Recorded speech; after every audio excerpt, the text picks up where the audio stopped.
Hello students, आज हम chapter पढ़ेंगे प्रॉफेट मोहम्मद। तो ये स्टोरी रिवॉल्व होती है एक ग्रैंडमदर और 4 पोतों के बीच। ग्रैंडमदर उनको बेड टाइम स्टोरी सुनाती है। बेड टाइम स्टोरी क्या होती है? जो कि सोने के टाइम पे बच्चों को सुनाई जाती है। तो बच्चों के नाम थे अहमद, कमल, सोलोमन एंड शबनम।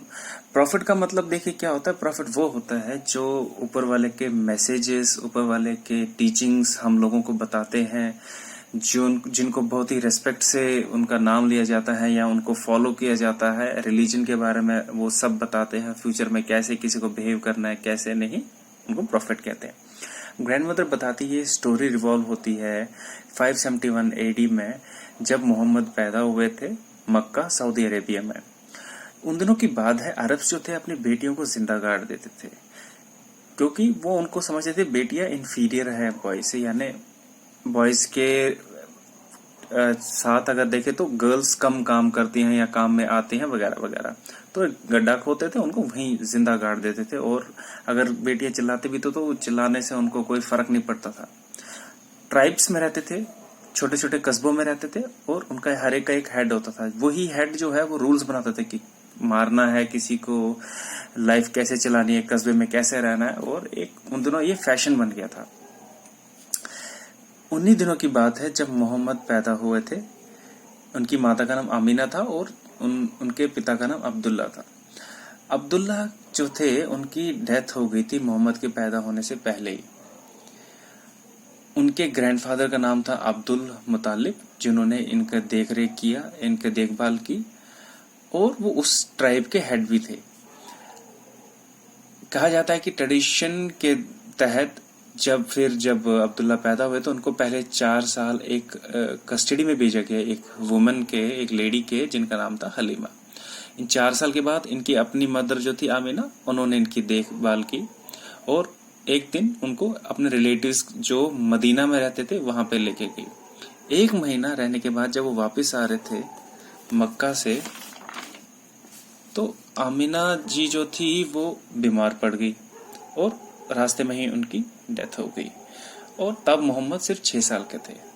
उसके बाद ग्रैंडफादर ने उनके देखभाल की, मगर ग्रैंडफादर की भी डेथ हो गई जब मोहम्मद 8 साल के थे। कस्टडी जो थी फिर उनके अंकल को मिली, जिनका नाम था अबू तलीब। यानी अब मोहम्मद अपने अंकल के साथ रहने लग गए थे। अंकल के अपने बच्चे भी थे, बट उन्होंने मोहम्मद को हमेशा अपने बेटे की तरह ही ट्रीट किया। तो जो अंकल थे उन्होंने उनको एक बारी सीरिया लिया मोहम्मद को, तब वो 12 साल के थे। वहां पे एक क्रिश्चियन मॉन्क था। क्रिश्चियन है गया दूसरे रिलीजन का एक मॉन्क था। मॉन्क मतलब पीर फकीर टाइप का या साधु टाइप का। तो मॉन्क ने अंकल से बात की और बोला कि आप इसको लेके वापस चले जाओ, मैंने इसको देखा है, मुझे लगता है इसमें सारी वो चीजें हैं जो एक प्रॉफिट में होनी चाहिए अकॉर्डिंग टू द बाइबल। तो ये बातें सुन के अबू तलीब वापिस चले गए। यानी कि बाइबल जो क्रिश्चियंस की एक रिलीजियस बुक है, उसमें मेंशन था कि मोहम्मद जो आएगा एक नाम का या प्रॉफिट आएगा सबसे लास्ट, उसमें ये कैरेक्टरिस्टिक्स होंगे। कैरेक्टरिस्टिक्स मतलब ये आते होंगे, वो ऐसा दिखेगा, उसमें ये अच्छी अच्छी चीजें होंगी। तो उसको लग गया था, इस मॉन्क को पता, इस पीर फकीर को देखने से ही पता लगे शायद से यही प्रॉफिट होगा लास्ट।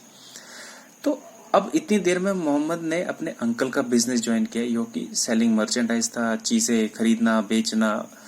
मगर मोहम्मद की ऑनेस्टी ने उसको बहुत ही फेमस कर दिया था। उन्हीं दौरान की बात है, एक रिच विडो होती थी। विडो मतलब जिनके हस्बैंड नहीं होते हैं, उनका नाम था खदीजा।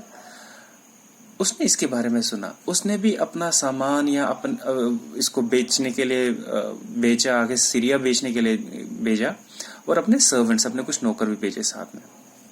जब ये सीरिया गए थे तो इनका जो काफिला था, जिसको कारवान बोलते हैं, एक चर्च के पास रुक गया। चर्च होता है जहां पे क्रिश्चियन लोग अपना रिलीजियस चीजें ऑफर करते हैं। तो एक प्रीस्ट, यानी कि इनका एक पुजारी टाइप का, या इनका एक जो टीचिंग देता है इनकी, उसने ये देखने लग गया मोहम्मद की तरफ से कीनली। तो इसके कारवां में जितने लोग थे उनको थोड़ा सा शक हुआ, सस्पिशियस हो गए। तो उन्होंने बोला ठीक है। तो वो अब प्रीस्ट पे चिल्लाने लग गए थे, उसको वापस घूर के देखने लगे थे। प्रीस्ट ने क्या किया, वो जल्दी जल्दी छत पे चला गया इसके चर्च के, और लोगों को बोलने लग गया कि बुरा मत मानो, गलत मत समझो, मुझे लगता है इसमें वो सारे कैरेक्टरिस्टिक्स हैं, सारे गुण हैं जो एक प्रॉफिट में होने चाहिए अकॉर्डिंग टू द बाइबल में इसका मेंशन है।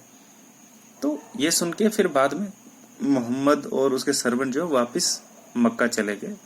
जब वापस मक्का के जो सर्वेंट्स थे, किसके, खदीजा के, उन्होंने बहुत तारीफ की खदीजा से, बोले कि मोहम्मद बहुत ही नेक आदमी है, बहुत ही ईमानदार आदमी है। उनकी इस ईमानदारी की वजह से ही उनको अमीन नाम से भी जाना जाता था, जिसका मतलब था कस्टोडियन या जो भरोसे लायक हो, ट्रस्टवर्दी। खदीजा इनसे बहुत इम्प्रेस थी और इन्होंने मोहम्मद के साथ शादी कर ली। तब खदीजा 40 साल की थी और मोहम्मद थे 25 साल के। शादी के बाद इन्होंने गरीब लोगों की बहुत हेल्प करना स्टार्ट करी। इन दोनों के 2 बेटे थे और 4 बेटियां थी। बेटों के नाम थे कासिम एंड अब्दुल्ला, जिनकी जल्दी ही डेथ हो गई थी, लेकिन बेटियों के नाम जो थे वो थे जैनब, उम्मी कुलसुम, रुकाया एंड फातिमा। वो चारों की चारों उनकी शादी हो गई थी और उनके भी फिर आगे बच्चे हो गए थे। 32 और 33 ईयर्स की एज जब हुई मोहम्मद की, तो उन्होंने अपना टाइम स्पेंड करना स्टार्ट किया एक गुफा में जिसका नाम था हीरा। तो जब वो 40 साल के हुए मोहम्मद, तो एक दिन एक एंजल उनके सामने आया। एंजल मतलब फरिश्ता। उन्होंने इनको बोला रीड करो, यानी पढ़ो। ये बोले मुझे तो पढ़ना आता नहीं। एंजल ने उनको गले लगाया, फिर से बोला कि नहीं आप पढ़िए। तो ये जब डर गए थे इनको देख के मोहम्मद, तो ये जल्दी जल्दी घर भाग गए। उन्होंने अपनी बीवी को बोला कि एक ब्लैंकेट इनके दो और इनके अराउंड उसको लिपटा के इनको दे दो, और क्योंकि इनको शिवरिंग हो रही थी डर के मारे। उन्होंने अपनी ये सारा इंसिडेंट अपनी वाइफ खदीजा को बताया, बोला कि ऐसा ऐसा हुआ। तो खदीजा ने अपने नेफ्यू के पास लेके गई। उनका नाम था वर्का। वो क्रिश्चियन स्कॉलर थे, यानी क्रिश्चियन थे, रिलीजन था उनका, और उन्होंने स्कॉलर थी। स्कॉलर मतलब होता है किसी चीज में निपुण होना या किसी चीज के बारे में ज्यादा नॉलेज होना। वर्का ने जब ये सारी स्टोरी सुनी तो बोले कि इनका मकसद जो है एक प्रॉफिट बनना है। जो एंजल ने इनको लाइंस बोली थी रीड करने के, वो और कुछ नहीं थी, वो वर्सेस थे, या कलमे बोलेंगे हम यहाँ पे, होली कुरान की। That was revealed to Muhammad as the last book, यानी कि ऑफ अल्लाह। अल्लाह की वो लास्ट बुक इनको रिवील की गई थी एंजल के थ्रू, तो इसलिए वो लास्ट मैसेंजर बने इनके अल्लाह के। फिर उसके बाद जब मोहम्मद को ऐसा पता चला तो उन्होंने स्टार्ट कर दिया टीचिंग्स देना। वो पढ़ना भी जानते थे। उन्होंने जैसे ऑफरिंग्स बताई कि नमाज कैसे पढ़ना है, बहुत बहुत सारी टीचिंग्स दी रिलीजन वाइज, ऑब्जर्व, रमदान कैसे फॉलो करना चाहिए, ईमानदारी का रास्ता, सच्चाई का रास्ता। कुछ लोगों ने उनको अपोज भी किया, वो नहीं मानते थे इनकी बातें। उनकी जो वाइफ थी खदीजा, ये पहली थी जिन्होंने इस्लाम एक्सेप्ट किया था, जो पहली इनकी फॉलोअर बनी थी, इस्लाम उन्होंने अपनाया था। इनको फोर्स भी करा गया था अपना बर्थ प्लेस जहाँ पे पैदा हुए थे वो छोड़ने को, यानी कि मक्का छोड़ने को। उसके बाद ये माइग्रेट हुए कहाँ पे, याथरीब जगह का नाम, उसको बाद में नाम भी पड़ा मदीना। अब जो पगान्स थे मक्का के, पगान्स बोलते हैं जो गॉड पे बिलीव नहीं करते, उन्होंने उनको अलाउ नहीं किया था स्टार्टिंग में, और उनके साथ बड़ी लड़ाइयां भी लड़ी, तो बहुत तकलीफें भी उठाई इन्होंने। तो अल्टीमेटली सब तकलीफों से उबर के आए विक्टोरियस, यानी जीत लिया उन्होंने सारी, चाहे वो लड़ाइयां हो, टीचिंग्स हो, कुछ हो, तो पास हो गए उसमें। लेकिन जब ये 63 इयर्स के हुए तो इनकी डेथ हो गई मदीना में। तब से मिलियंस ऑफ मुस्लिम जो है इनके रेस्टिंग प्लेस जहां पे इनकी डेथ हुई थी, इनको विजिट करने जाते हैं हर साल। और ये सब स्टोरी जब सुनाई ग्रैंड मदर ने चारों बच्चों को, तो बच्चों ने फिर गुड नाइट बोला अपनी ग्रैंड मदर को और थैंक यू बोला। थैंक यू स्टूडेंट्स, यही थी हमारी आज की स्टोरी, प्रॉफिट मोहम्मद। Thank you.